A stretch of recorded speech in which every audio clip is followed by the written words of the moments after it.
Senhor, nosso Deus e amado Pai, nós estamos mais uma vez em Tua santa presença, buscando, meu Pai, o Teu conselho, buscando o Teu consolo, buscando a Sua disciplina, a exortação do Senhor, buscando tudo aquilo, meu Pai, que vem de Ti, porque certamente é para o aperfeiçoamento da Tua obra em nossas vidas.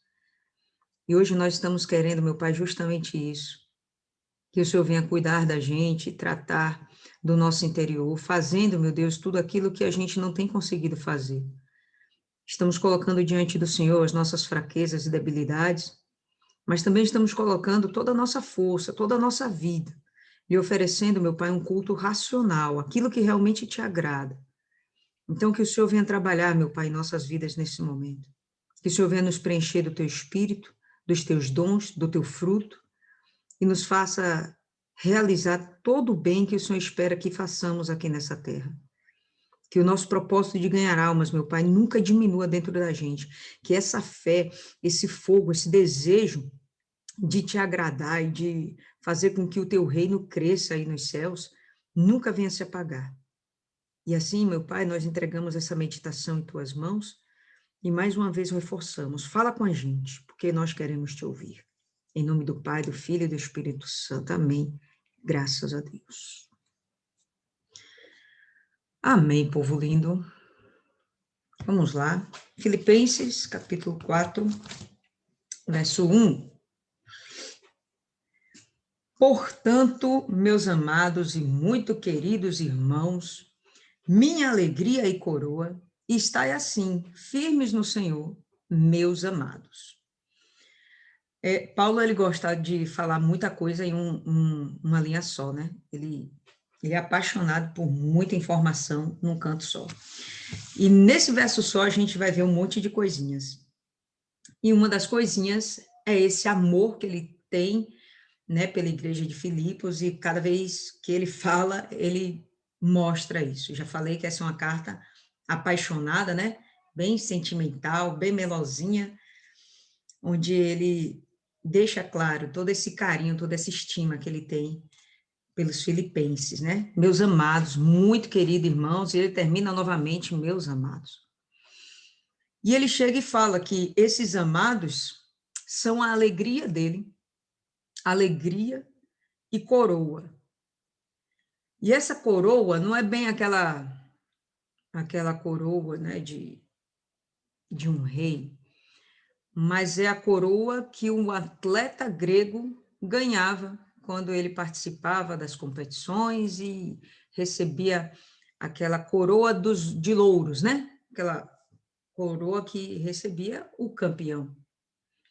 Então, Paulo está dizendo, olha, minha recompensa, né, a minha alegria, a minha recompensa, o meu galardão já está em vocês existirem, em vocês permanecerem, em vocês continuarem firmes no Senhor.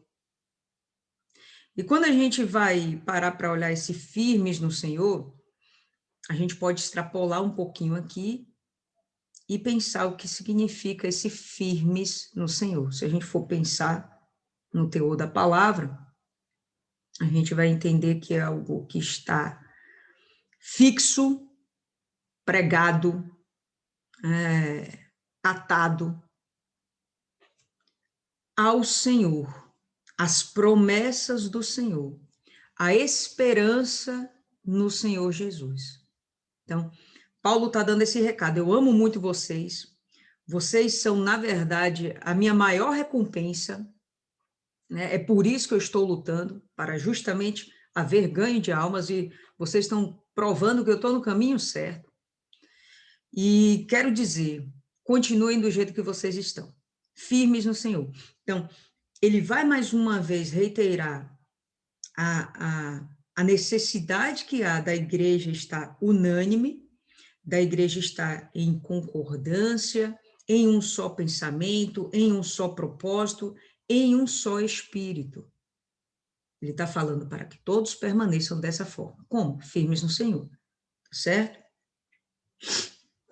Rogo a Evódia e rogo a Sintique. Os nomes bonitos, né? E ele não falou rogo a Evódia e Sintique, ele falou rogo a Evódia e rogo a Sintique. De maneira que não ficasse uma sendo mais exortada que a outra.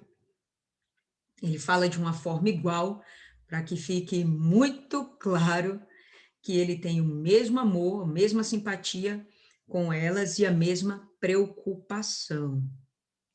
Rogo a Evódia e a Sintique que sejam da mesma mente do Senhor, estejam no mesmo espírito, tenham os mesmos sentidos, as mesmas sensações, os mesmos propósitos no Senhor. Obviamente que está acontecendo alguma coisa de errada com a Evódia e com Sintique. Não fica muito claro, né? O texto não deixa muito claro o que é. Provavelmente não é algo tão grave, tão severo, porque senão ele não deixaria esse assunto para o final da carta. Ele já começaria logo exortando, não foi a prioridade dele. Ele está mais dando um toque de coisas que estão acontecendo dentro da igreja e que essas duas filhas de Deus estão divergindo. E aqui ele já chama atenção, né? Olha, vamos mudar logo isso aí, porque isso pode gerar um fruto dentro da igreja e causar uma desunião, uma dissensão maior. Sendo que eu falo para vocês que permaneçam no mesmo espírito. Então, sempre ele está trazendo isso de permanecer em um mesmo espírito, né, dentro dessa carta. Desde o capítulo 1, que ele vai falando dessas coisas, e aqui ele continua insistindo. Não à toa, de fato, a igreja tem que andar em um só espírito. O que poderia estar acontecendo? Evódia queria fazer uma reunião na sala da escolinha, mas Sintique achou que o grupo dela merecia a sala naquela hora. Alguma coisa boba, assim, sabe, pessoal, de achar que o meu trabalho é superior ao seu. Se fulana vai estar no trabalho, olha, então eu não vou estar nesse trabalho não, porque ela trabalha diferente de mim.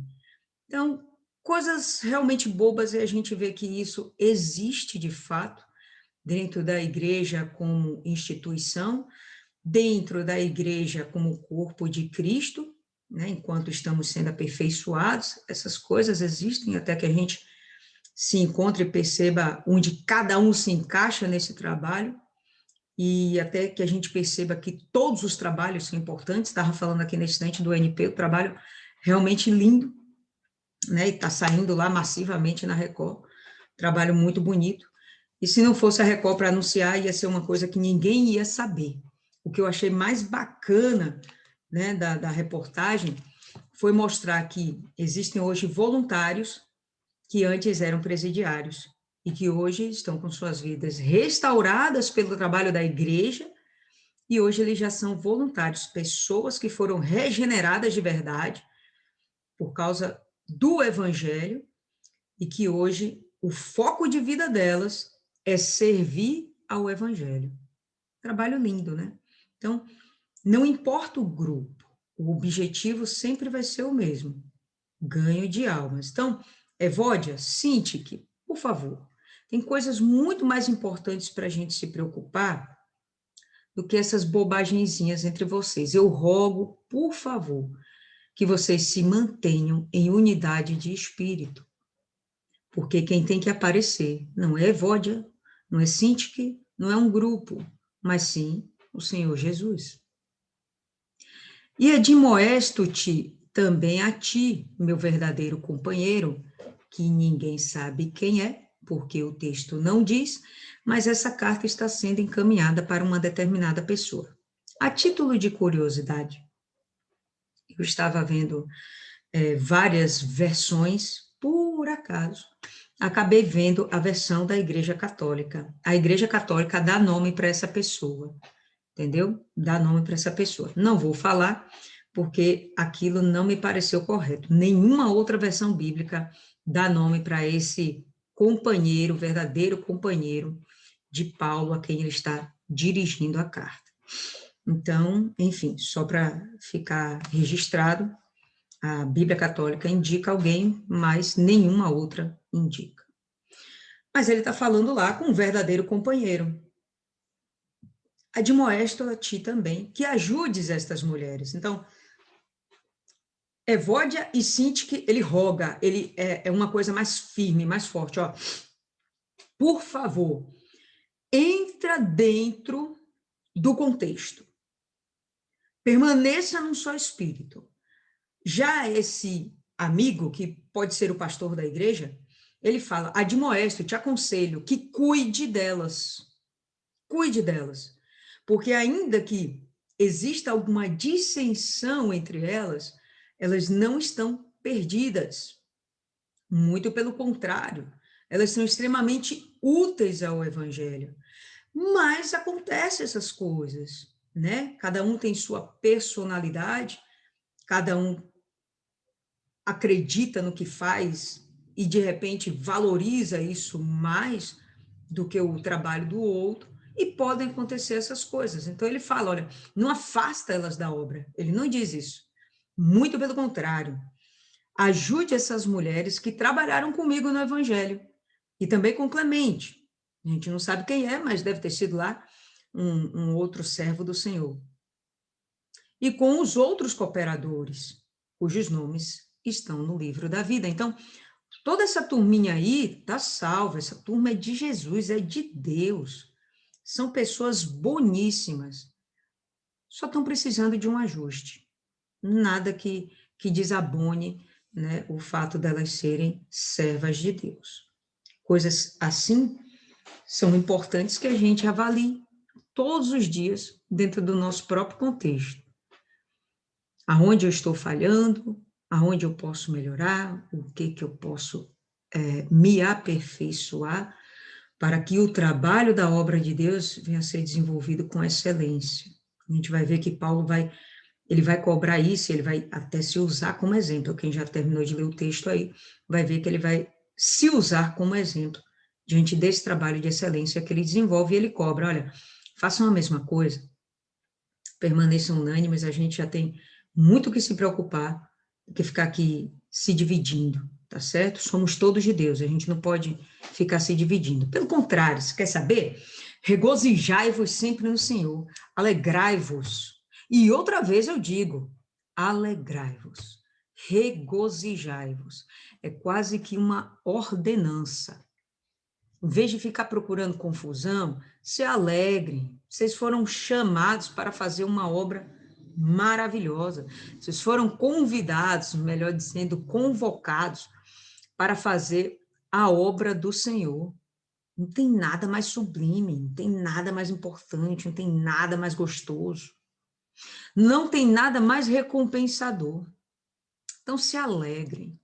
Você vê que ele está entre suas cadeias, está entre as suas prisões, mas você percebe que o espírito de Paulo, de modo algum, fica abatido.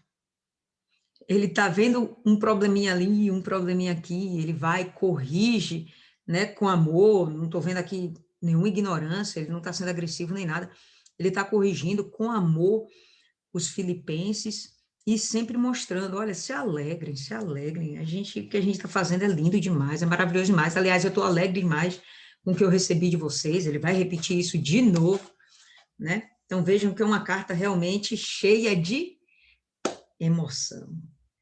Eu ia falar mimimi, né? Mas para Paulo não tem mimimi, Paulo é emoção, é emoção.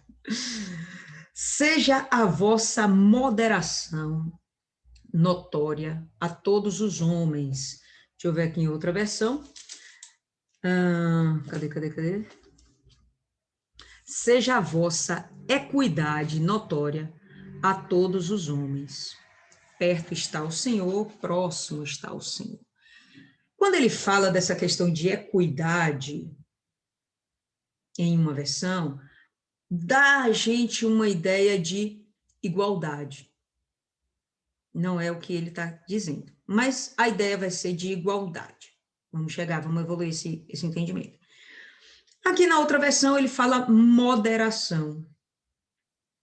E juntando esses conceitos, a gente vai ter o seguinte: bondade, Thaisa, beleza. Juntando isso, a gente vai ter o seguinte: é uma conduta respeitosa, sincera, afetuosa, amorosa, que essas pessoas estão tendo com a sua igreja, tá certo? Então, seja a vossa moderação, seja esse vosso proceder, esse vosso comportamento de cuidar das pessoas de uma forma igualitária, não de forma igual, mas de uma forma respeitosa, né? Cada um com suas necessidades, e vamos tratando as necessidades de cada uma ponto por ponto, dando a cada uma aquilo que elas têm necessidade, tá certo? Para que elas cresçam, que isso seja observado por todos.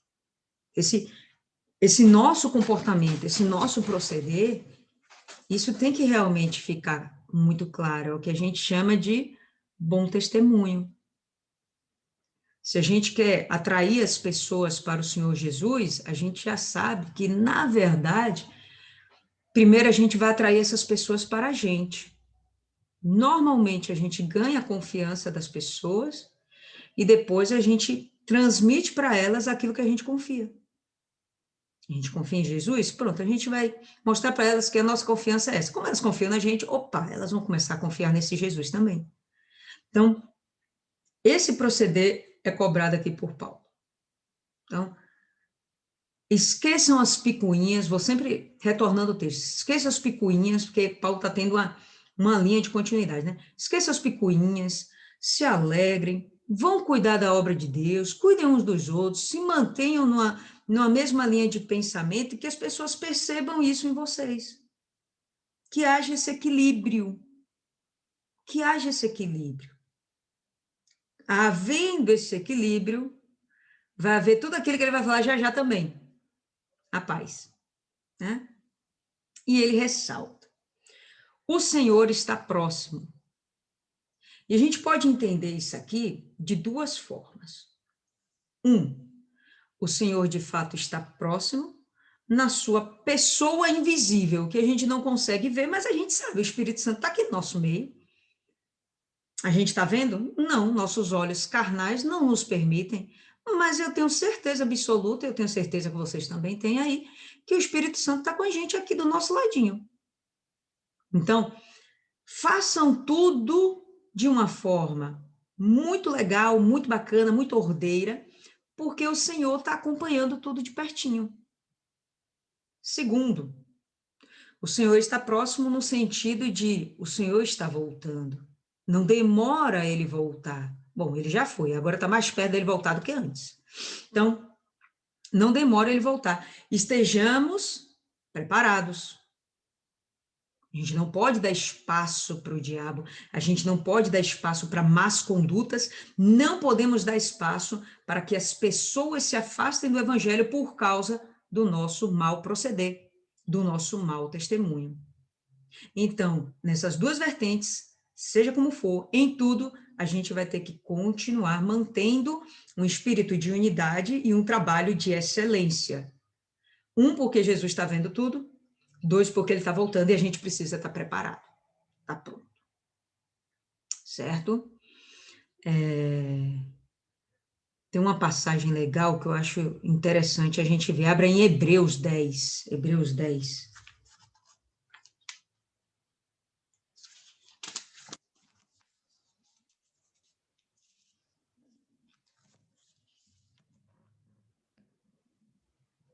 Um pouquinho mais na frente aí.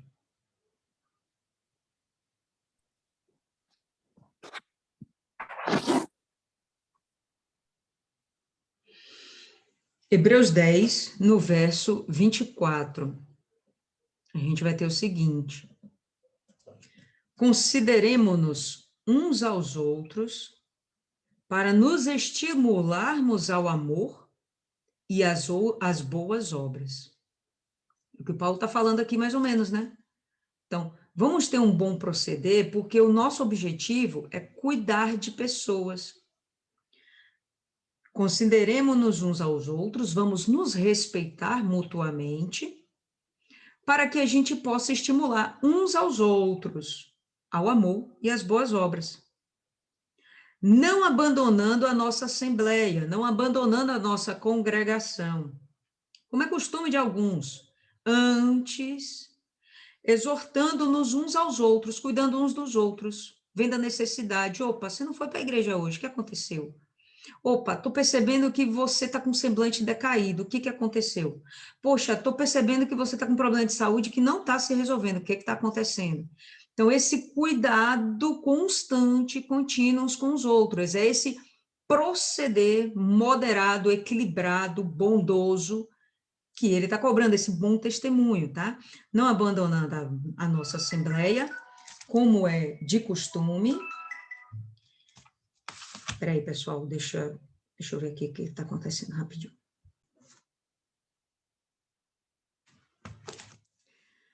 Sim, então volta aí, tá, no texto. Então, não abandonando a nossa assembleia, como é costume de alguns, antes exortando-nos uns aos outros.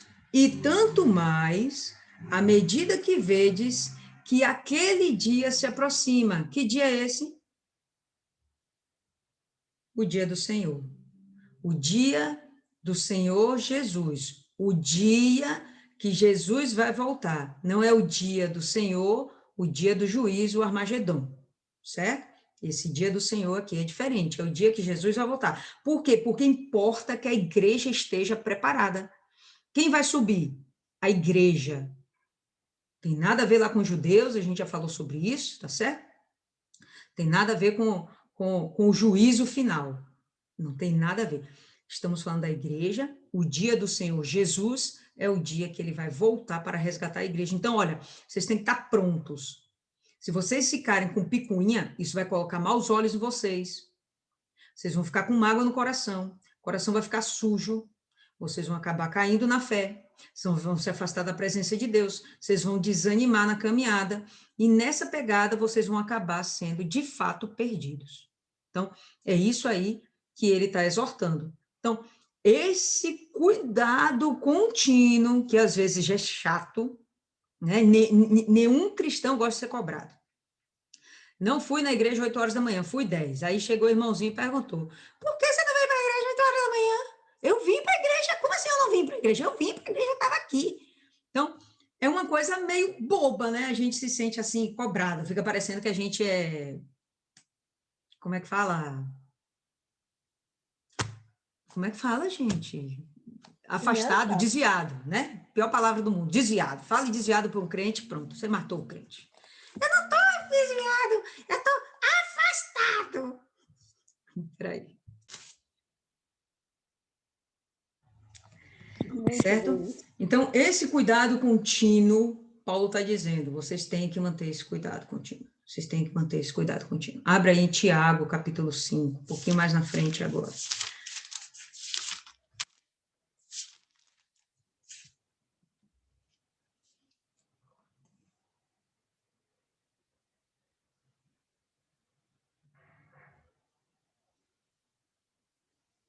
Capítulo 5, verso 8.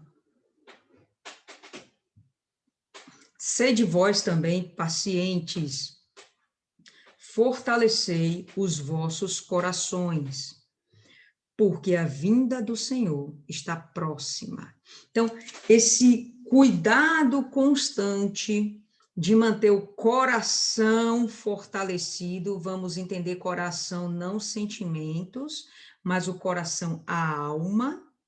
Essa alma tem que estar constantemente sendo avivada, fortalecida, firmada no Senhor Jesus, firmada nas promessas, tem que estar confiante em toda a mensagem da cruz de Cristo, para que, quando o Senhor vier, porque a vinda do Senhor está próxima, quando o Senhor vier, estejamos preparados. Então, é isso aqui, volta aí para Filipenses, é isso aqui que Paulo está batendo massivamente. Estejamos unânimes em um só pensamento, em um só espírito.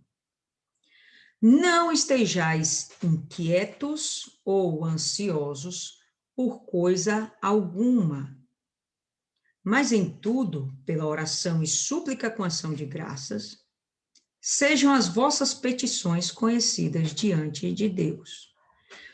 Interessante que isso aqui a gente está meio cansadinho de ouvir, não tem nenhuma novidade nisso que a gente vai falar agora, mas é interessante que ainda assim, por muitas vezes, a gente acabe caindo nessa situação de ficarmos preocupadas ou ansiosas com alguma coisa. Sinceramente, com o passar do tempo, com as experiências que a gente vai tendo com Deus, a gente vai começando a entender que, de fato, a ansiedade não acrescenta 1 milímetro na nossa vida. E aí a gente começa a perceber que tem coisas que fogem, de fato, do nosso controle, mas não do controle de Deus. Então, seja qual for o seu questionamento, o seu problema, seja dentro da obra de Deus, seja dentro da sua casa, seja dentro do seu trabalho, seja de foro íntimo, né, seja de cunho mental, espiritual, seja o que for. O que você pode fazer para resolver? Existe algo que você pode fazer? Tem algo que está no seu controle que dá para você resolver? Então, vá resolver.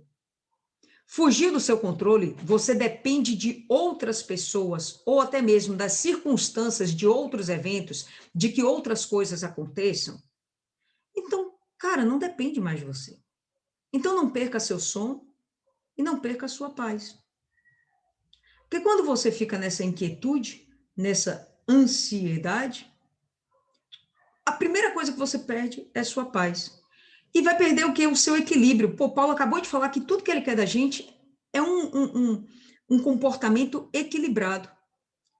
Agora, coloque aí, agregue a isso aí, ansiedade e preocupação. E me mostre onde é que vai entrar equilíbrio. Não vai. Porque você está ansioso, está preocupado, você nem vai pensar nas atitudes. Às vezes você até vai responder as pessoas com grosseria. Às vezes você não vai... Às vezes não. É certo. Você não vai responder as pessoas com gentileza. Você vai acabar sendo ignorante, agressivo. E você não vai tomar decisões certas porque você não está pensando. A sua mente está em desequilíbrio, você não consegue pensar. Sem pensar, você não vai tomar uma atitude acertada. É muito difícil. É um tiro no escuro. Tá? Então, entenda que o passo a passo de Paulo para ele chegar nessa questão de você continuar mantendo a sua paz. Né? Então, sejam equilibrados, não olhem para as coisas, né, das picuinhas da igreja. Quem tem que aparecer não é você, quem tem que aparecer é o Senhor Jesus. Nosso objetivo é cuidar de almas. Se a gente tiver nesse foco, vamos estar unânimes. Se há unanimidade entre a gente vai ter paz, a gente vai ter equilíbrio, e a gente vai conseguir ajudar muito mais pessoas. Por exemplo, só para exemplificar, eu preciso fazer amanhã uma cirurgia. Eu domino muito bem a técnica cirúrgica. Mas tem uma coisinha que eu não domino bem. A técnica de sutura. Um exemplo. Se aquilo eu não domino bem, eu vou começar a ficar preocupada. Poxa, peraí, eu tenho uma vida nas minhas mãos, eu tenho que resolver com excelência o problema da pessoa, eu tenho que lhe devolver saúde, bem-estar, mas eu não sei como fazer aquilo com excelência. Eu vou pedir para Deus? Não. Isso aí agora depende de mim. Eu tenho que melhorar a minha técnica para chegar ao meu resultado. Beleza? Pronto. Então, eu vou estudar mais para me especializar melhor na técnica de sutura para quando eu for resolver o meu problema, quando eu pegar o meu problema dos outros, que vai ser meu problema, eu vou resolvê-lo com tranquilidade. Depende de mim. Não depende de mim. A pessoa é ansiosa, nervosa, tem fobia, tem coisas que não dependem de mim. Aí eu vou pedir até para Deus me ajudar. Olha, Deus, entra com paz nessa vida, entendeu? Dentro do meu trabalho, eu domino, eu sei o que eu tenho que fazer, mas a pessoa tem alguma dificuldade, vou usar tal recurso, mas eu preciso que o Senhor entre nesse momento e venha me ajudar a desenvolver o meu trabalho.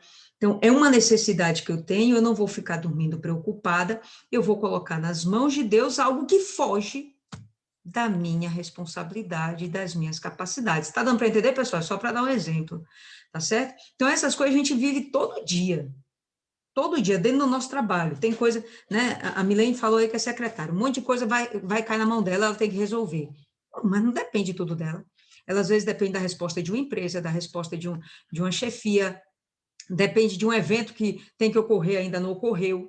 E aí, o que ela vai fazer? Ficar lá preocupada, nervosa? Liga o telefone, atende, não sei. Tem coisa que, meu irmão, depende de mim, depende, vou resolver. Não depende? Agora eu vou esperar. E pacientemente, sem irritar ninguém que está no meu lado e sem abalar a minha paz. Porque tudo que eu vou precisar nesse momento é justamente da minha paz. Pode falar aí, Milene.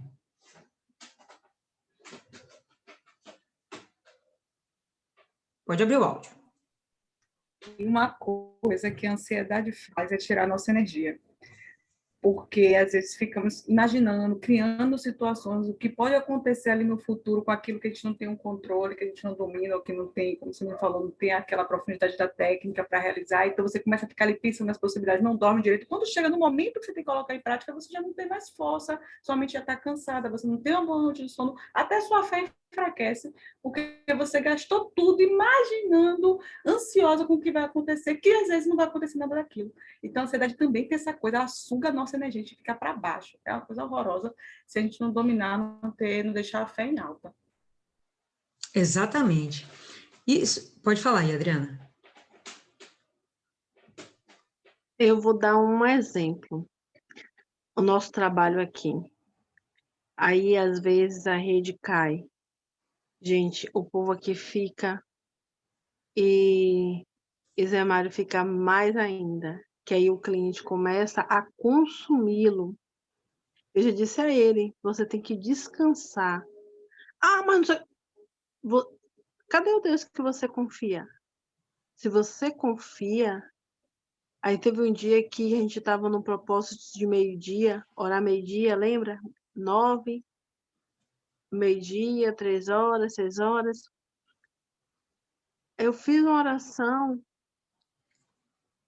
e a gente vê que tem coisas que é do inimigo para poder tirar a paz do outro. E aí eu fiz essa oração, gente, foi assim, extraordinário. Mas se a pessoa que está do seu lado se colocar em dúvida, aí agora a gente tá com um problema. A rede sempre cai 6 horas da tarde. Todo dia, 6 horas da tarde. E aí, por incrível que pareça, o meu filho disse assim, minha mãe, a senhora tem que ir lá orar. Olha, de onde está vindo a fé. Uhum. Então eu vou lá com ele, já tá certo, eu vou lá segunda-feira com ele, pra gente ungir e orar.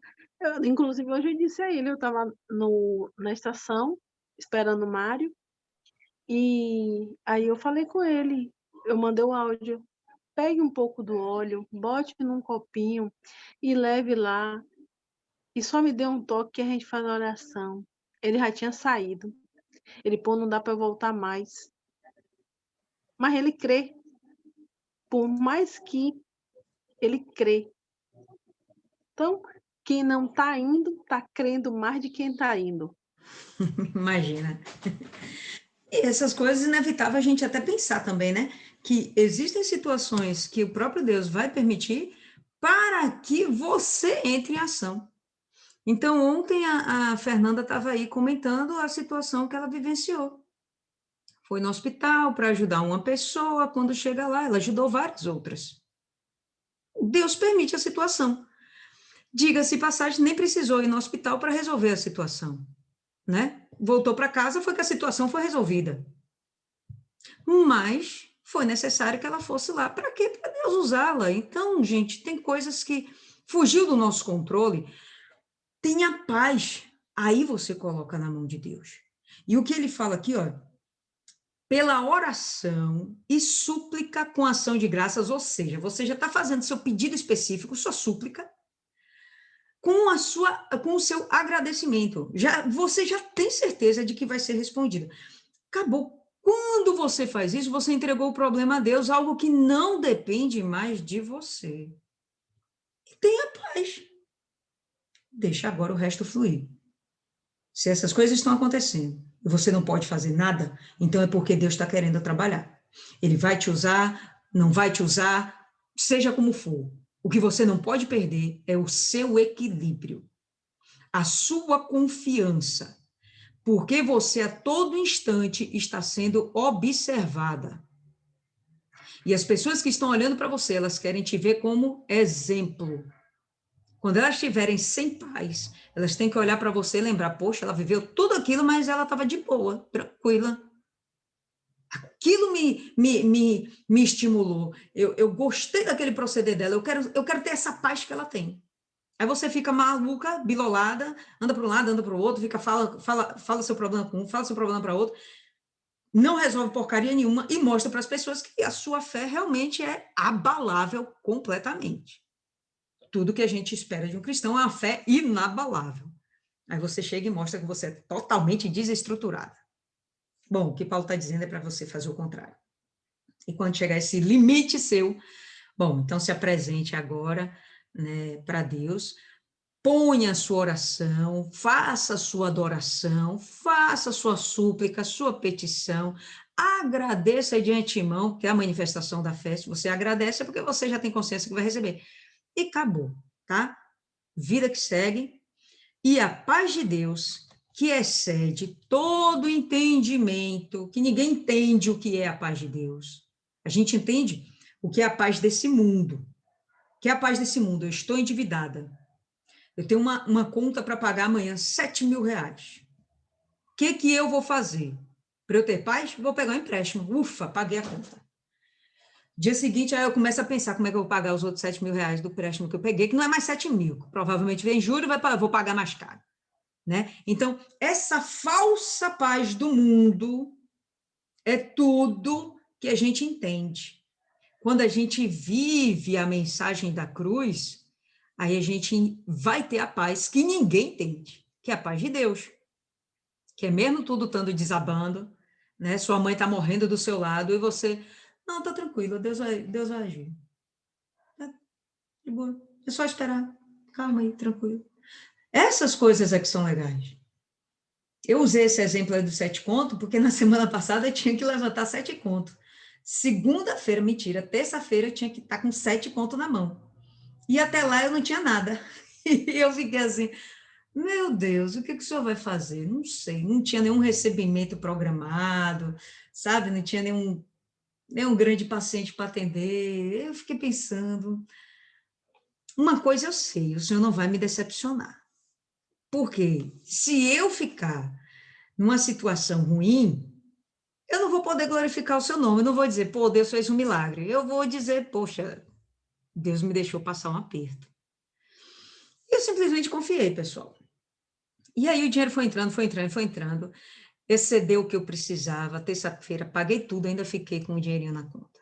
Muito bacana. Provisão de Deus. E é isso que eu falo, ó. Em outros tempos, logo quando eu comecei na fé, eu ficaria preocupada, já pensaria logo em pegar empréstimo. Eu gosto de usar esse exemplo porque eu vivi isso, tá? Então, logo no começo da minha fé, tá certo? Eu chegava, não, eu não posso ficar com saldo devedor no banco, eu vou pegar logo um empréstimo, eu pegava ou no banco mesmo, ou então pegava com terceiros, né? Vou fazer isso aqui, não posso ficar devendo cartão de crédito, vou pegar emprestado, vou pagar. Não, isso não é viver pela fé. Era uma fé estúpida que eu tinha, uma fé sem sabedoria, né, de você acabar fazendo compromissos quando você não deve, de você se comprometer por pessoas que não vão ter compromisso com você. Fulano chega, me empresta o cartão. Aí você vai com sua cara de mercadoria, dando uma de boazinha, empresta o cartão. Empresta seu cheque. Não, tudo bem. Empresta o cheque. Aí você toma lá adiante, e aí depois você tem que se descabelar para honrar seus compromissos, para o seu nome não ficar sujo, porque o outro não está nem aí, se você está com o nome sujo ou não, né? Quem tem que ficar com o nome limpo é você. Então, hoje, eu já tenho uma maturidade, primeiro, que não me permite mais ficar emprestando nada para ninguém, a não ser que eu realmente tenha. Ah, me empresta R$20, eu tenho R$20. Me Não, filha, vai trabalhar. Oxe, tá louca? Então, tem coisas que você tem que chegar e dar um basta.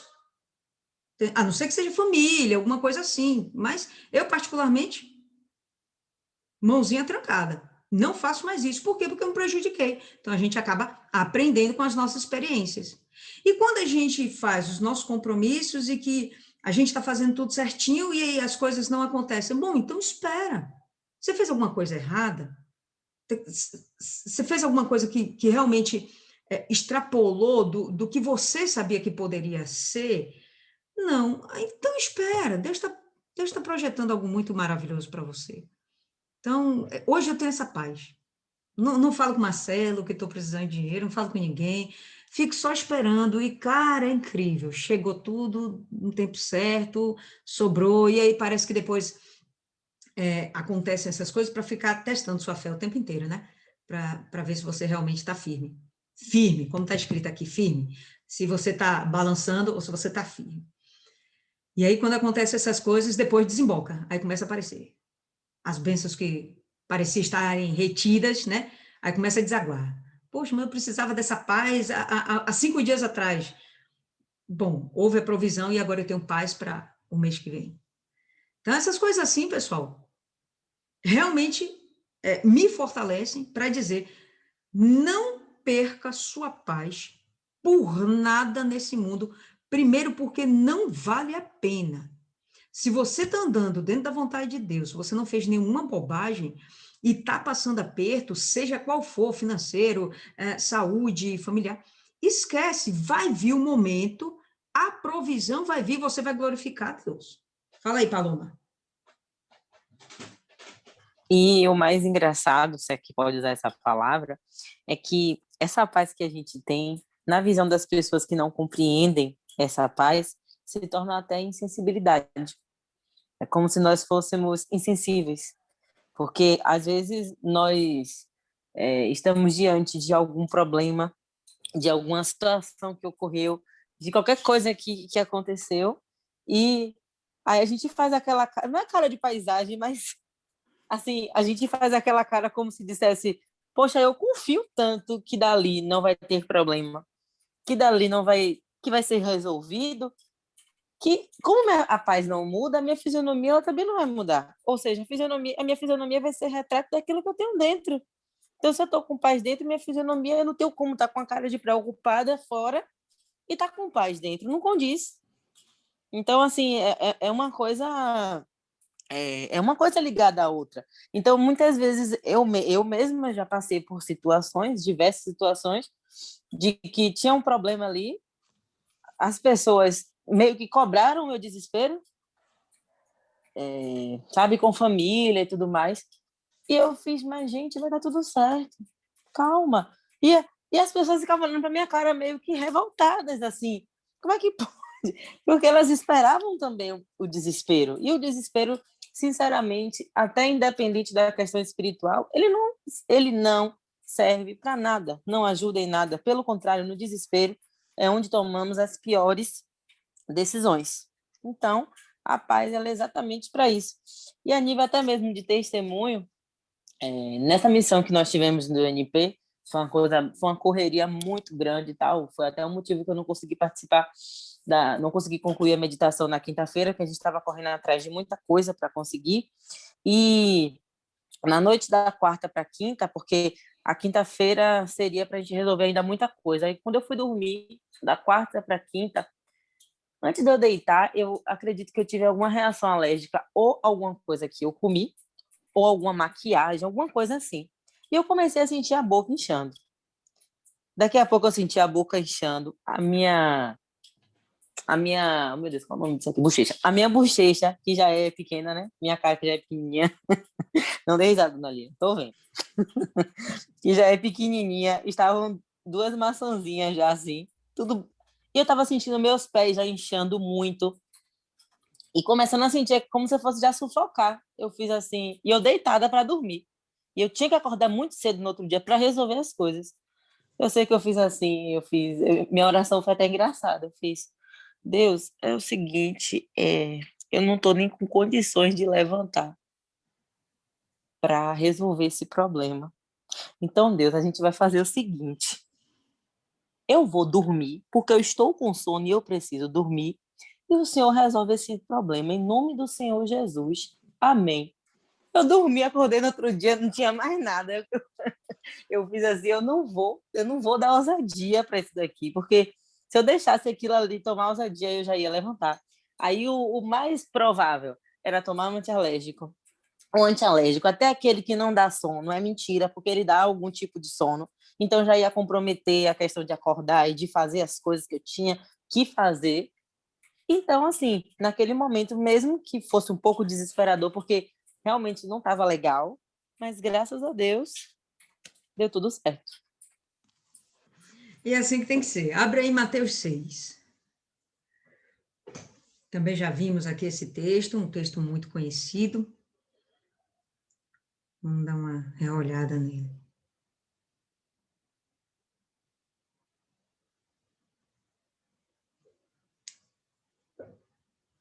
Todo mundo? Mateus é facinho de achar, não tem como dar erro, não. Ainda não achou, Adriana? Deus me livre, né? Mateus 6, do verso 25. Aí. Okay. Verso 25. Por isso eu vos digo, não vos preocupeis pela vossa vida, pelo que haveis de comer, pelo que haveis de beber, nem quanto ao vosso corpo, pelo que haveis de vestir. Não é a vida mais do que a comida e o corpo mais do que o vestuário? Olhai para as aves do céu, pois elas não semeiam, nem colhem, nem ajuntam em celeiros, e o vosso Pai Celeste as alimenta. Não sois vós muito melhores do que elas? E eu acho isso aqui uma comparação assim incrível, porque de fato, os passarinhos, eles não fazem nada, gente, a não ser cantar, comer e dormir, cantar, comer e dormir, mas não falta nada a eles, nem beleza, entendeu? E se a gente for pensar em termos de capacidade musical, não existe um gogó humano que se compare ao gogó de um passarinho, um bichinho desse tamanho. A beleza que esse bicho é, a preocupação que Deus teve de fazer um animalzinho tão perfeito e que louva a Deus realmente, entendeu? Uma coisa assim linda, maravilhosa. Como é que Deus vai ter tanta preocupação com um passarinho que não tem alma, que não tem nada, vai morrer daqui a uns dias, não vai fazer diferença nenhuma na vida, no universo. Não vai fazer diferença nenhuma no universo. Mas ele teve o cuidado de bolar aquele bichinho, de dar condição para aquele bichinho crescer, se desenvolver, manifestar as habilidades dele, né? Como se diz, embelezar o mundo para os homens, diga-se de passagem, embelezar o mundo e morrer. Deus teve esse cuidado todo com esse bichinho, não vai ter cuidado com a gente, não é? Aí a gente que tem que ficar se preocupando, Deus não vai fazer nada pela gente, não? Quando foge das nossas capacidades, tem como, aí ele continua. Mas quem de vós, com suas preocupações, suas ansiedades, pode acrescentar um côvado à sua estatura? E quanto às vestes, por que vos preocupeis? Olhai para os lírios do campo, como eles crescem, não trabalham, nem fio. E eu vos digo que nem mesmo Salomão, em toda a sua glória, vestiu-se como um deles.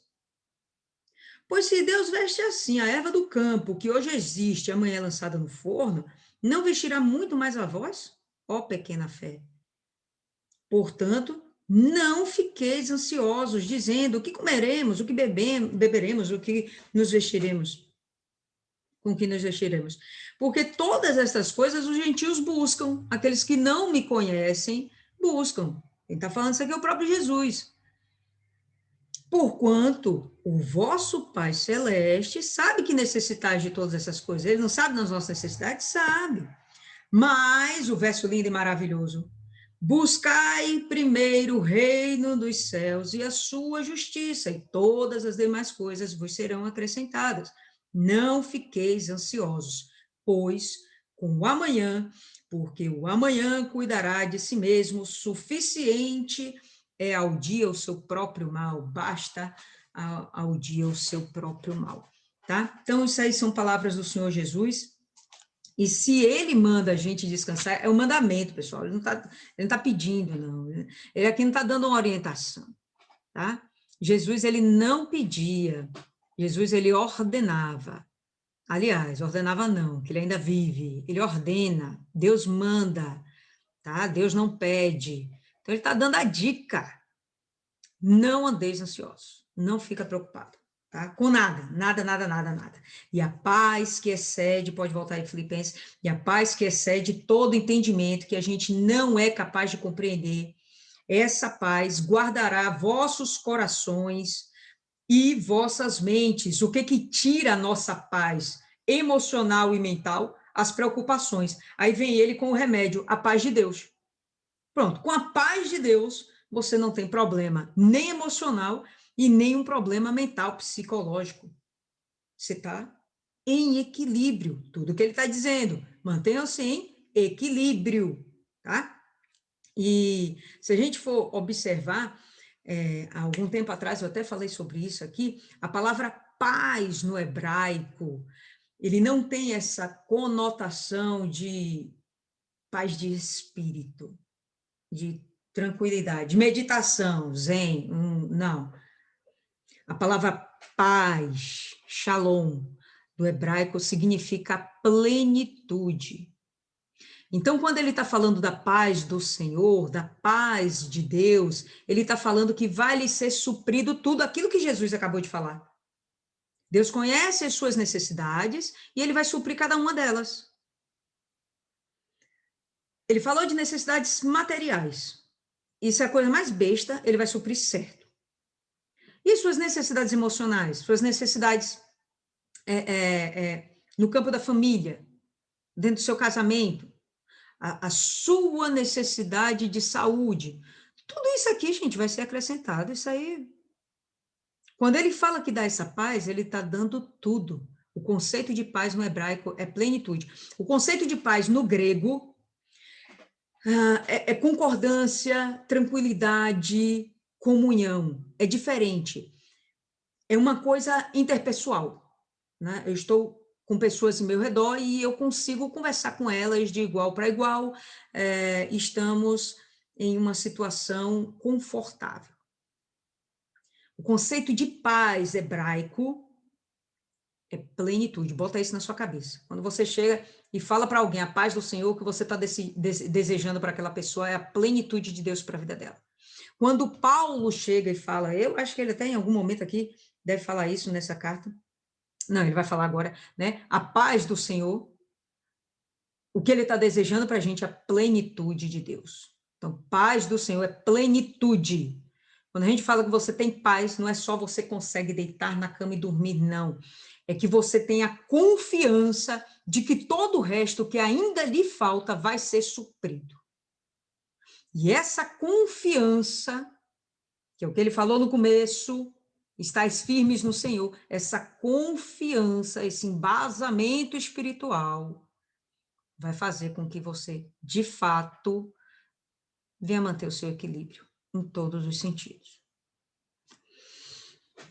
Quanto aos mais irmãos, tudo o que é verdadeiro, tudo que é honesto, justo, puro, amável, de boa fama, se há alguma virtude, se há algum louvor, nisso pensai. Meninas, agora eu gostaria de saber de vocês o que é que vocês acham que significa esse versículo.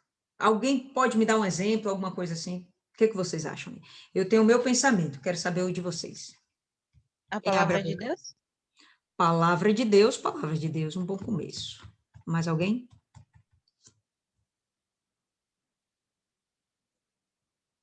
Tem qual versículo? Qual versículo? O 8, pô.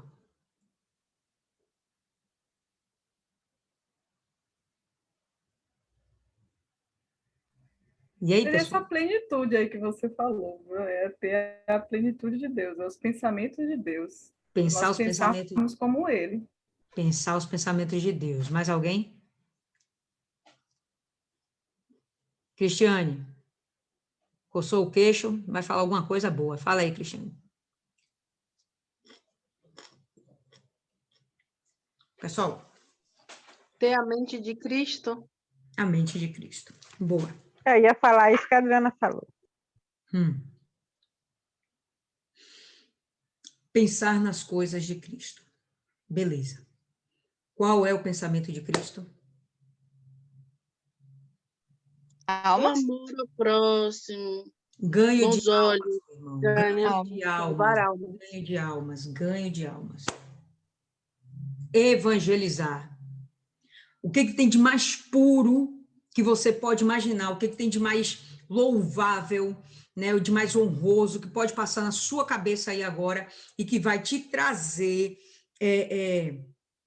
essa união com Deus? O que tem de melhor? Fala aí. Você pensar no seu casamento? Você pensar no seu filhinho crescendo? Você pensar nas suas condições financeiras abundantes? Você pensar numa viagem legal? O que tem de mais puro? Fala aí. Desenvolvimento da obra de Deus. Manutenção eterna do seu trabalho de evangelização. Então, enquanto você está aí dentro de casa, né, de repente, fazendo um bolo, vamos lá, fazendo um bolo, mas a sua cabeça está, poxa, eu vou convidar fulano para ir para a reunião, porque fulano está com problema na vida sentimental, vou levar ele quinta-feira lá na igreja, tal. Essas coisas vão ocupando a sua mente e você vai deixando de lado os seus próprios problemas. E mais uma vez aquela exortação de Paulo, olha, considere os outros melhor do que você, se considere menos e considere os outros mais importantes. E quando você começa a, de fato, praticar isso no seu dia a dia, você começa a perceber que você não tem tantos problemas quanto você imaginava, até porque, velho, esses problemas vão ser dirimidos, próprio Deus vai entrar com providência, porque você tem que ter um bom testemunho. O seu objetivo é você levar seu testemunho para as pessoas. Você tem que ter um bom testemunho. Deus vai prover, porque ele está vendo que dentro de você, né, dentro das suas intenções, seu objetivo é levar as pessoas a conhecerem a Deus, a conhecerem o Senhor Jesus. Ele vai ter que criar meios em você para isso acontecer. O que Deus quer contar é com a pessoa disposta, não é com a pessoa perfeita. Não, jamais seremos esse grau de perfeição como o Senhor Jesus foi aqui na Terra. Jamais. A gente vai continuar nessa caminhada, mas está complexo. Tá difícil, mas a gente vai continuar na caminhada. Mas o que realmente importa é o que tem dentro de você. Que espírito é esse que tem dentro de você? O que é que está dentro dos seus pensamentos? Ele está falando aqui o que é interessante você pensar. Ele está falando do seu esforço intelectual. Ele não está perguntando o que está dentro do seu coração. Tá? Então, tudo que é verdadeiro, honesto, justo, puro, amável, de boa fama, se há alguma virtude e algum louvor nisso, pensai. Eu não vejo algo de maior relevância que a obra de Deus. Não vejo. Não sei se vocês conseguem alcançar isso aí. Então, estamos meditando na palavra de Deus. É importante, mas até a meditação na palavra de Deus nos vai levar a pensar na nossa salvação e na salvação dos outros. Automático. Vamos pensar, vamos ter a mente de Cristo. Ok, a mente de Cristo, ele veio aqui na Terra para salvar. Então, nós temos que ter essa mesma compreensão. Paulo está falando isso, mais uma vez insistindo. Vamos cuidar de salvar. E estas coisas aprendestes e recebestes e ouvistes e vistes em mim, porque vocês estão vendo que eu faço isso. Inclusive, vocês são a minha coroa. Porque esse é o meu trabalho. Essa é a minha disposição. Esse é o louvor dos meus pensamentos. Ganhar almas. E vocês estão me galardoando com a existência de vocês, com vocês permanecerem firmes em Deus. Tá vendo? O pensamento filosófico dele, como está totalmente entranhado, no ganho de almas. Não sei se vocês conseguem alcançar, né? Para mim isso aqui fica muito claro. Então, vocês aprenderam isso de mim, tá? Vistes isso de mim. Isso fazei. Ele está dando a dica. Me imita. Faz igual a mim. Pode fazer igual a mim. Ele não está falando nem para imitar Cristo. Ele está falando, me imite. Porque eu estou dando bom testemunho. O que eu estou exortando vocês fazerem, eu estou praticando. Lembra que, quando a gente viu em Atos, teve aquele João Marcos, que acabou indo na primeira viagem, se eu não me engano, foi Barnabé, Paulo e João Marcos. E quando chega lá em Chipre, se não me engano, Marcos tem um revertério e ele decide voltar. Aí, eu acho que ele volta para Jerusalém, inclusive. E aí Paulo fica muito bravo. Paulo chega e só falta mandar esse cara para o inferno. Ele fica muito chateado. Coisas da imaturidade na fé, tá certo? Chega um momento lá na frente, e a gente vai ver isso depois, tá certo? Paulo reitera, ele diz o que ele diz a respeito de Marcos, de João Marcos, e pelo contrário, ele fala, olha, esse cara é extremamente valoroso. Ele é parceirão, ele é firme na pregação do evangelho, ele é o que a gente precisava. Esse João Marcos é quem escreveu o livro de Marcos. E no começo, Paulo estava muito chateado com ele, né? João Marcos ainda muito novo, tal.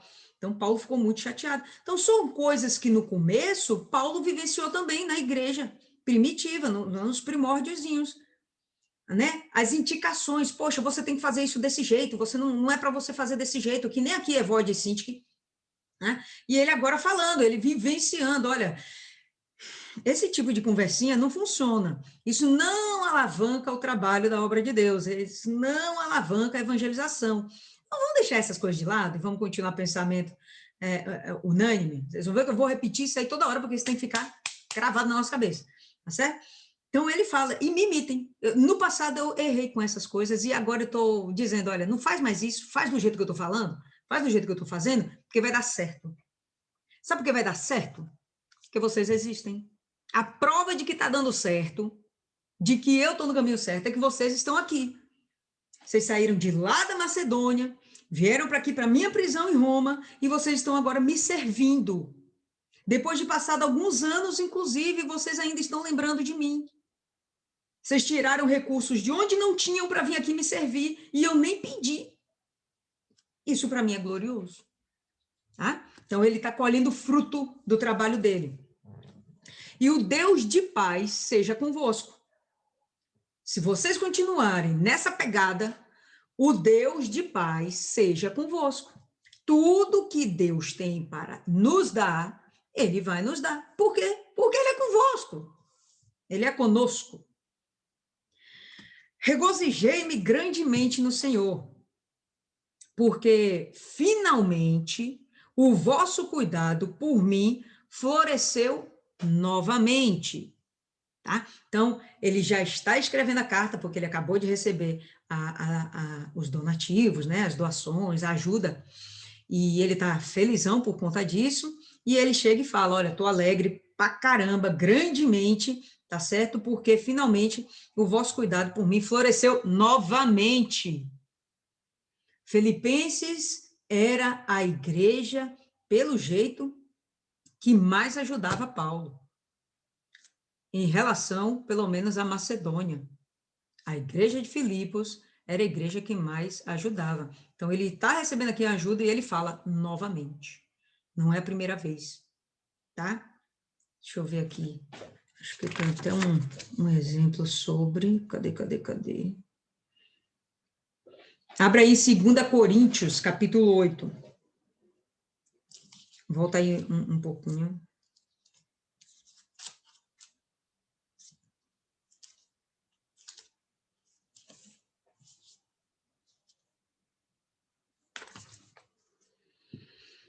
Todo mundo? Isa, acorde aí, tô vendo você querendo dormir, viu, Isa? 2 Coríntios 8, versículo 1. Além disso, irmãos, vos fazemos conhecer a graça de Deus concedida às igrejas da Macedônia. Então, tinham várias igrejas lá na Macedônia, tá? Lembrando que Macedônia era uma porção, né, um restinho lá do Império Grego. Era Império Romano, mas era a porção que havia sido do Império Grego.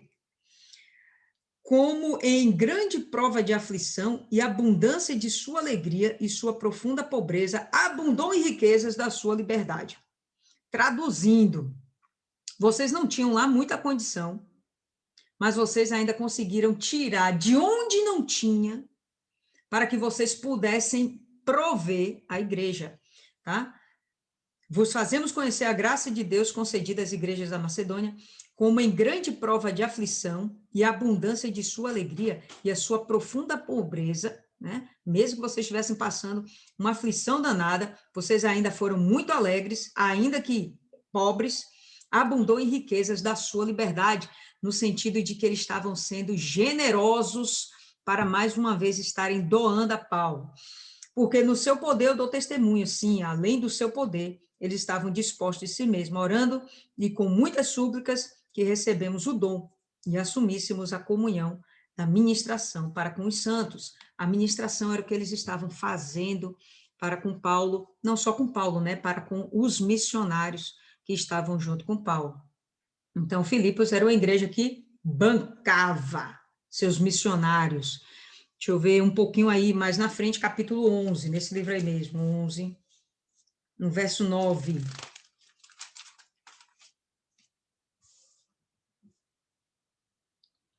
E quando eu estava presente convosco, quando tive necessidade, não fui uma carga para nenhum homem. Paulo dizendo, né? Eu não quis ser pesado para vocês. Porque o que estava me faltando, os irmãos que vieram da Macedônia supriram. E em todas as coisas me guardei de vos ser um fardo, e ainda me guardarei. Isso aqui ele está falando para os coríntios. Tá? Eu não fui peso para vocês, não. Sabe por quê? Porque a igreja lá da Macedônia, provavelmente Filipos, mandou ajuda para mim, para que eu não fosse um peso para vocês. Tá? Então, volta aí para Filipenses. A generosidade de Filipos não foi vista apenas uma vez, mas várias. E parece que dentro da Macedônia, Filipos era a principal doadora, patrocinadora do evangelho. Certo? Então, vamos lá. Regozijei-me grandemente no Senhor, porque finalmente o vosso cuidado por mim floresceu novamente, porque já erais cuidadosos, mas vos faltava oportunidade. Então, eu sei que vocês têm esse desejo de zelar pelo meu ministério aqui, ainda que distante de vocês, mas eu sei também que muitas vezes lhes faltam a devida oportunidade. Vocês podem estar passando por um aperto, tá? E não digo isto como por necessidade, porque já aprendi, seja qual for o meu estado, a estar contente com isso. Não estou dizendo para vocês que eu estou precisando dessa ajuda, não estou dizendo isso, tá? Foi bom que essa ajuda chegou, tá bom? Vocês sempre tiveram cuidado comigo, mas ultimamente não estava dando, mas olha, eu não estou dizendo com isso que eu estou necessitado. Estou necessitado, não. Estou bem, estou tranquilo, tá? Seja qual for o meu estado, eu já aprendi, eu vivi, eu já estou com uma experienciazinha nesse couro aqui, tá? Seja como for, eu vou estar contente com tudo. Por quê? Porque quem me supre é Deus. Quem supre as minhas necessidades é o Senhor Jesus. Então, pode estar desabando o mundo em meu redor, eu vou estar constantemente alegre. Como ele manda vocês estar, ele manda, né? Como eu mando vocês estarem alegres, eu falo isso porque eu vivo isso. E eu me mantenho alegre. A gente vê isso claramente, né, no conteúdo aqui dele. Eu sei como estar humilhado, eu sei como ter abundância, e se ele fala que eu sei, é porque ele vivenciou, ele está falando das experiências dele, não está falando das experiências dos outros, ele está falando do testemunho dele. Em todo lugar e em todas as coisas estou instruído, eu tenho conhecimento, tanto a ter fartura como a ter fome, tanto a ter abundância como a sofrer necessidade. Já passei por tudo isso. Eu posso fazer todas as coisas por meio de Cristo que me fortalece, ou, como está na sua versão, tudo posso naquele que me fortalece.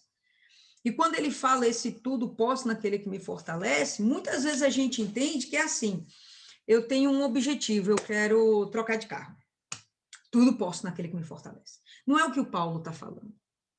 Paulo está falando que eu vou passar situação boa, vou passar situação ruim, eu vou passar por saúde, eu vou passar por enfermidade, eu vou ter uma família abençoada, vou ter uma crise na família, mas seja como for, eu vou passar por tudo isso porque Deus está me fortalecendo. Eu estou, versículo 1, firme no Senhor.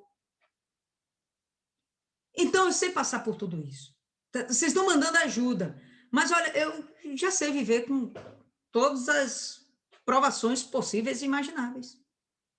Porque Deus tem me suprido. Ele está tendo experiências com Jesus Cristo diariamente. Essas coisas nos fortalecem, né? Quem é um pouquinho mais antigo aqui de igreja já pode falar isso com mais propriedade. Né? Logo no começo, quando você está entrando, devolver o dízimo às vezes é até difícil. Né? Você fica pensando, meu Deus, esses 10% vai me fazer uma falta. Com o passar do tempo, você vai percebendo que aqueles 10% te rende, ou melhor, os 10% não, os 90%, te rende mais do que os 100%. E dali um pouquinho a mais, você se torna tão ousada na fé, que às vezes você devolve o dízimo até a mais, você oferta mais, você faz prova com Deus, desafios, sacrifício, aquelas coisas todas que a gente vê. Porque a nossa confiança já não passa mais ser o dinheiro. A nossa confiança é a provisão de Deus. É a promessa de que Ele não vai nos deixar faltar nada. É que a gente vai ter a paz de fato de Deus, que é a abundância, plenitude, a compleção. Então, vamos lá. Compleição. Todavia, fizestes bem em tomar parte da minha aflição. Né? Ainda que eu saiba viver com muito pouco ou com nada, ainda que eu esteja aqui garantida, né, garantido pelo Espírito Santo, olha, foi muito bom o que vocês fizeram. Foi muito bom vocês participarem da minha aflição, enviando essa provisão, enviando Epafrodito. Eu estou muito feliz com isso. Foi bom, foi legal. E bem sabeis, também vós, ó Filipenses, que no princípio do Evangelho, quando parti da Macedônia, nenhuma igreja comunicou comigo com respeito a dar e receber, senão vós somente. Ele está valorizando esse trabalho de Filipos. Ele está valorizando. E o que ele vai falar agora é que, de forma alguma, isso vai ficar sem retorno. De forma alguma, quando estamos patrocinando a obra de Deus, a gente fica sem retorno. É difícil, cara, você acreditar que uma pessoa está dentro da igreja, é dizimista fiel, ofertante, votante, aquela coisa toda, e a vida dela está enrolada. É difícil se acreditar. Tem alguma coisa errada. Porque, primeiro, o altar não deve nada a ninguém. Não que a gente mereça alguma coisa, ou Deus tenha a obrigação de nos recompensar por algo que tenhamos feito para Ele. De forma alguma.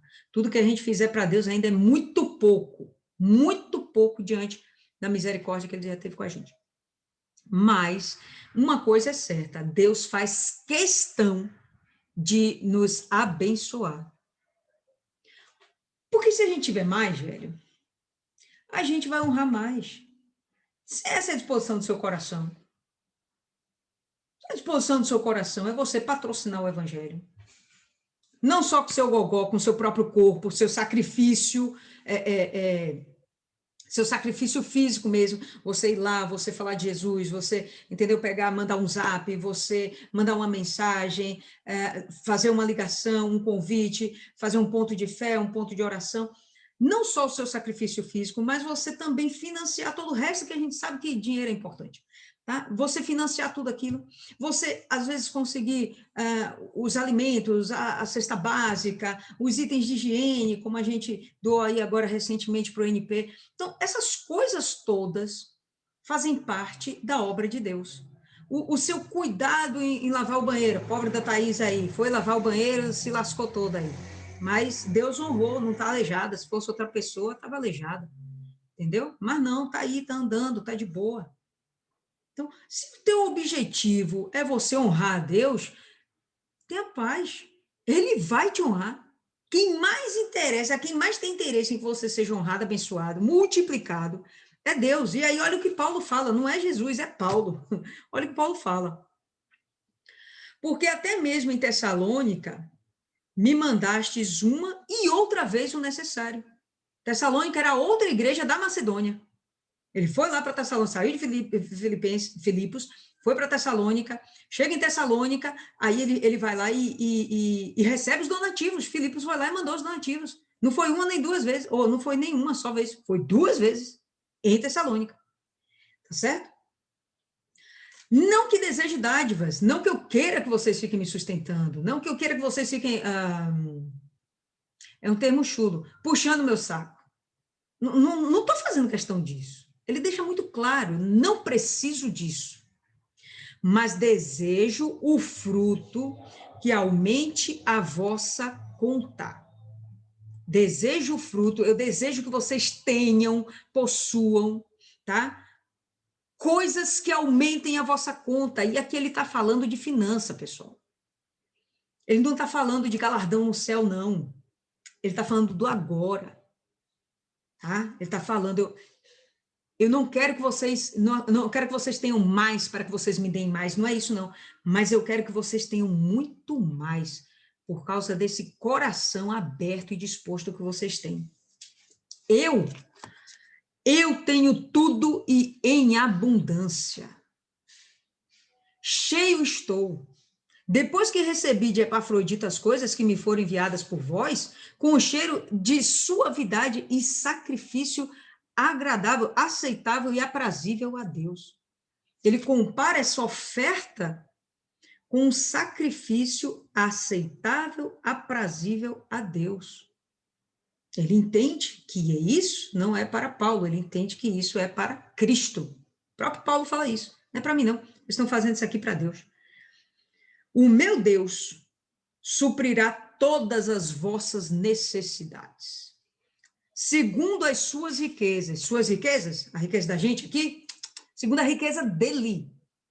Segundo as suas riquezas em glória, por Cristo Jesus.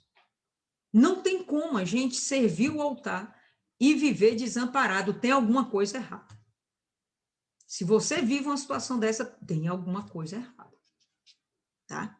E aí você tem que escavacar sua vida, né? Sondar o seu interior, sondar exatamente o que você está fazendo, né? Aonde é que está havendo uma brecha que está desabonando a sua conduta. Porque se você tem um coração aberto para a obra de Deus, meu irmão, o que Paulo está dizendo aqui que vai acontecer é o seguinte: meu Deus suprirá todas as vossas necessidades, segundo as suas riquezas. Não é a nossa riqueza, é a riqueza de Deus. E não tem como sondar a riqueza de Deus. Ele é dono de tudo. Ora, ao nosso Deus e Pai seja a glória para todo sempre. Amém. Saudai a todos os santos em Cristo Jesus. Os irmãos que estão comigo vos saúdam. Então, tinham lá alguns outros missionários, né? Alguns outros evangelistas. Estava junto com Paulo. A melhor parte vem agora. Show de bola, pensa. Todos os santos vos saúdam, mas principalmente os que são da casa de César. Presta atenção, pessoal. Ele está preso. E ele está ganhando as almas dos romanos para Jesus. Esses aqui são os novos discípulos que Paulo está fazendo para Jesus. Ele está preso e ele continua tendo esse coração missionário, essa vontade, esse despertamento de ganhar almas, tá? Todos os santos vos saúdam, mas principalmente os que são da casa de César. Não é a família de César, não é a família do Augusto César, entendeu? Nem sei quem é o imperador aqui nesse momento. Não é a família dele, tá? O sentido aqui é os que fazem parte, né, da corte, do exército romano, as pessoas que estão tendo contato com Paulo, e que Paulo está lá pregando. A prisão dele, acho que foi em torno de 2 anos. E enquanto ele está lá preso, meu irmão, sair no Palácio do Imperador. E enquanto ele está lá preso, ele está anunciando Jesus, ele está ganhando alma, e essa galera, quando vê Epafrodito chegando e tudo aquilo que Epafrodito levou para Paulo, né, como donativos de Filipos e tal, então até eles mesmos ficam, puxa, Que bonito isso, eles estão mandando de lá de longe para você, eles sabem que você está preso, sei o quê. Pô, isso vai fortalecendo até a fé desses novos convertidos lá junto a Paulo. Isso é maravilhoso, ele termina o texto dizendo, eu estou ganhando alma para caramba, viu? Continuem aí na fé vocês também. A graça do nosso Senhor Jesus Cristo seja com todos vós. Amém. Tá? Então, muito lindo o texto. Uma carta realmente, já falei, né? Apaixonada, muito alegre, uma carta com algumas exortações, mas você vê que ele não bate muito forte na igreja de Filipos. A igreja provavelmente, de fato, é uma igreja muito equilibrada. Tem uma coisinha ou outra que ele está falando, olha, a par as arestas, vocês estão indo muito bem, tá? Vocês estão indo muito bem, continua assim e continuem ganhando almas, me imitem, eu estou aqui preso, eu estou ganhando almas, continuem fazendo a mesma coisa que eu, não fiquem ansiosos por nada, vai tudo acontecer na hora certa, tá certo? Então é isso aí, o que fica para vocês? Alguém quer acrescentar alguma coisa? Fale agora, não cale-se, quem começa?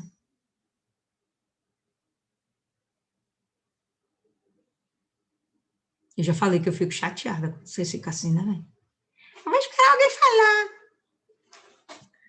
Fala aí, dona Ana. Dona Ana nunca mais falou. Vou falar mesmo sobre a paz. Boa, fale aí, dona Ana. Porque foi uma experiência que eu tive, foi quando, na última noite de minha mãe no hospital. Ela começou, ela estava bem, e quando ela passou, ela se despediu de mim e tal, e tudo bem.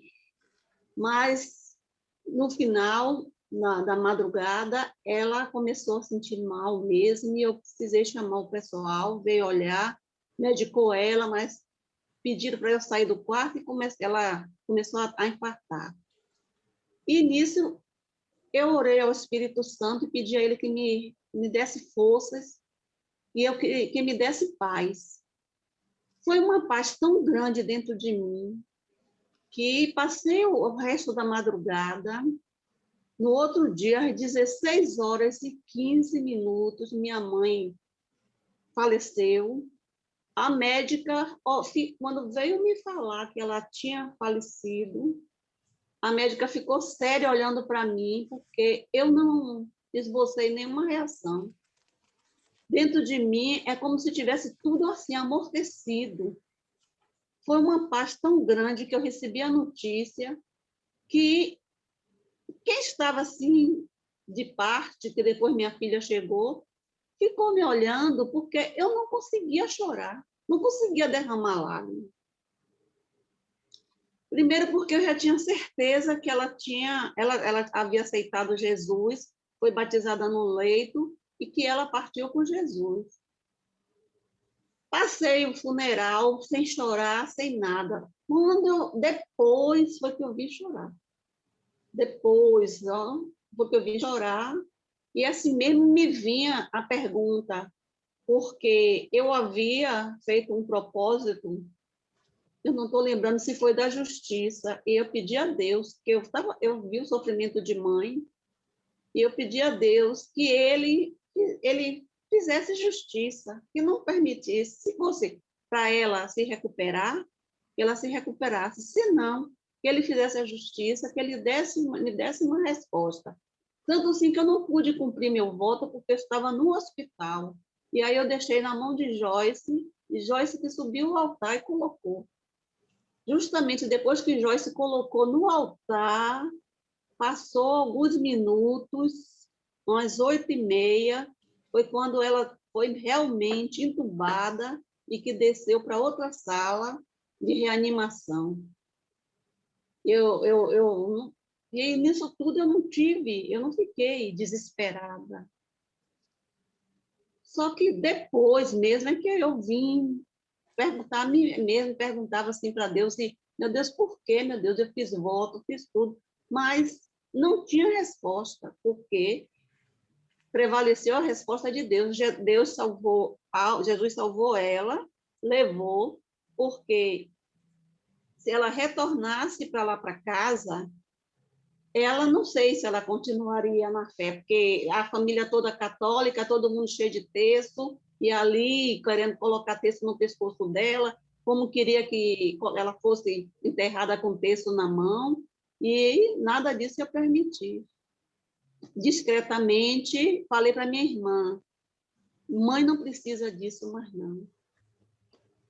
Então, eu vejo, sim, que o Espírito Santo, ele fortalece a gente mesmo.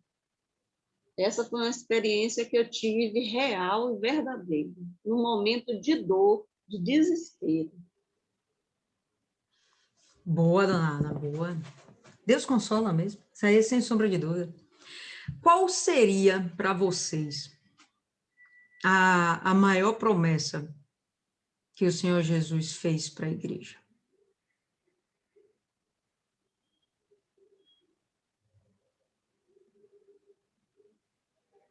Fala aí, pô.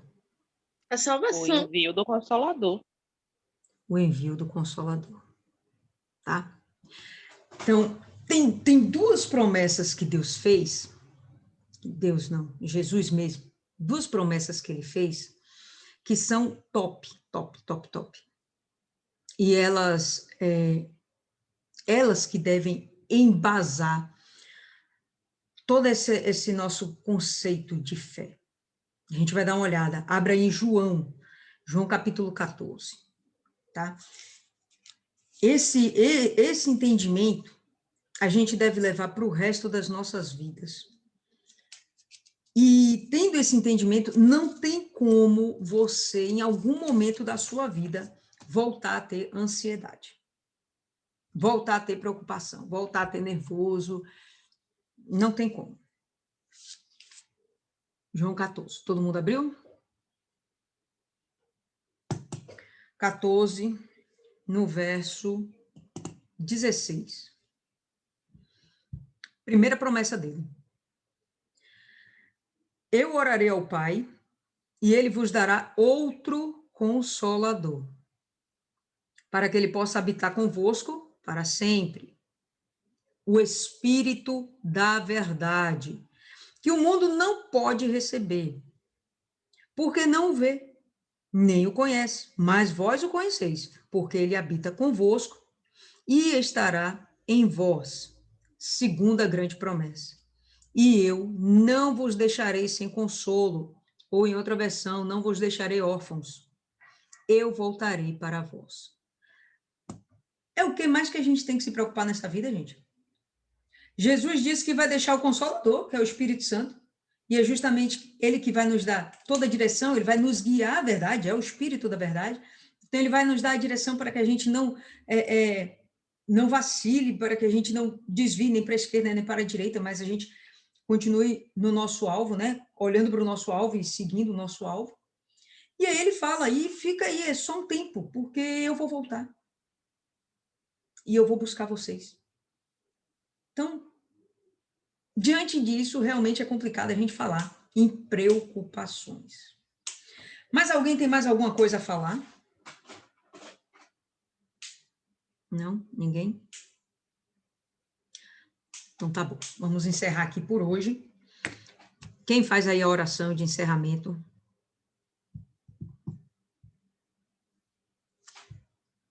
Jesus tenha misericórdia. Eu vou ficar aqui esperando. Dona Cida. Ela abre o áudio para acusar os outros. Pense bem.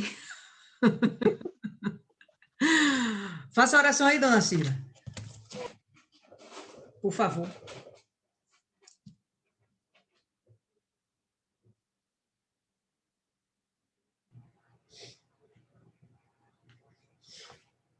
Meu Deus, meu eterno Pai, eu entro na tua santa e gloriosa presença, meu Pai, para agradecer. Gratidão, meu Pai, o tempo todo, porque o Senhor é bom, bom é o Senhor. Ah, meu Pai, como é bom servir ao Senhor, como é bom meditar na tua palavra. Filipenses diz coisa muito importante, meu Pai, nesse versículo mesmo, nos tornar ansioso. Ansioso por quê? Porque se a gente tem um Senhor, e o Senhor diz e promete, e o Senhor cumpre. Então, meu Deus, cumpre na vida da gente. porque a gente espera tudo no Senhor. E quem espera no Senhor pode todas as coisas. Quem crê no Senhor, ainda que esteja ansioso, o Senhor limpa, meu Pai, porque o Senhor é bom. Ah, meu Pai, como o Senhor é maravilhoso. Cada dia que amanhece, o Senhor espera a gratidão da gente, olhando para esse céu, para essa imagem maravilhosa que é o teu trono, meu Pai. Então, meu Deus, passa em cada coração da gente, meu Deus, limpando toda ansiedade. Se tem alguém aqui ansioso por alguma coisa, Pai, fala com elas, meu Pai, no mais íntimo do ser. Então, Senhor, como tu és grande, eu só quero te agradecer, gratidão, gratidão, porque quando a gente agradece ao Senhor, coisas boas o Senhor dá, porque o Senhor espera a nossa gratidão, porque em tudo o Senhor acrescenta quando a gente o agradece. Meu Deus, passa com o teu poder nas famílias dessas pessoas que estão aqui. Eu agradeço, meu Pai, por esta lição. Nós vamos passar por Gênesis.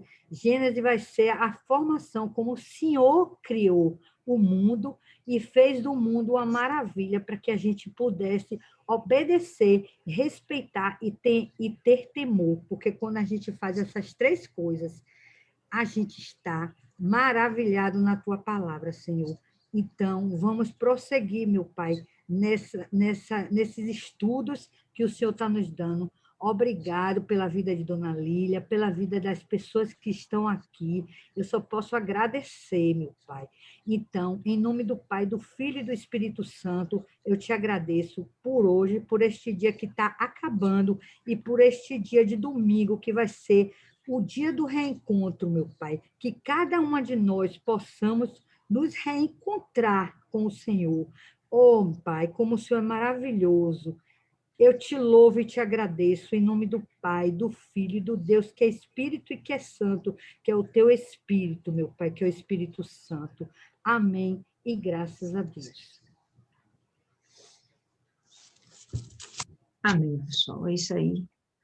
Bom, vamos encerrar por aqui.